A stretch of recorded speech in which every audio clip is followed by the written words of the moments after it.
The death of the superhero film has been coming for a while, ladies and gentlemen, and most of the factors I think I addressed fairly well in my video on superhero fatigue, but I think that even without the decline in quality, the decline in commercial success was inevitable due to sheer market saturation. Hollywood refuses to learn from the old phrase, too much of a good thing, and so we have seen superhero films decline in popularity with customers. But I would caution that if the superhero film does actually die, it will do so slowly.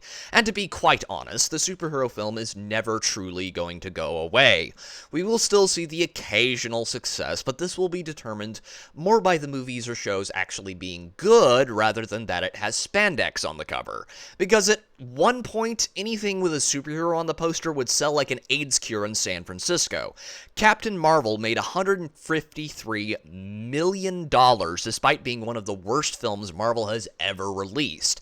It made that much money because it was released at the height of the superhero craze, and thus Marvel threw Brie Larson's flat ass in spandex and printed money like the Federal Reserve. If that film was released now, it would have bombed like Blue Beetle.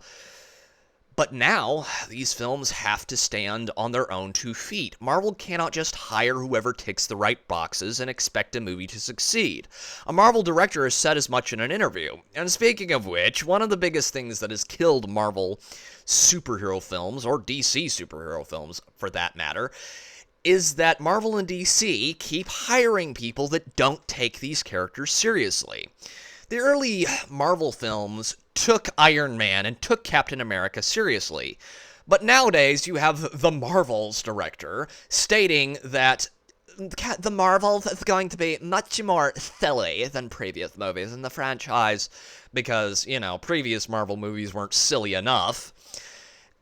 And this film is hardly alone in this, as most of Phase 4 and 5 is a campy, self-aware shitshow of Star Trek Lower Decks proportions. But that's all I've got for today, ladies and gentlemen. This has been Pete, the Heretical Nerd, signing off.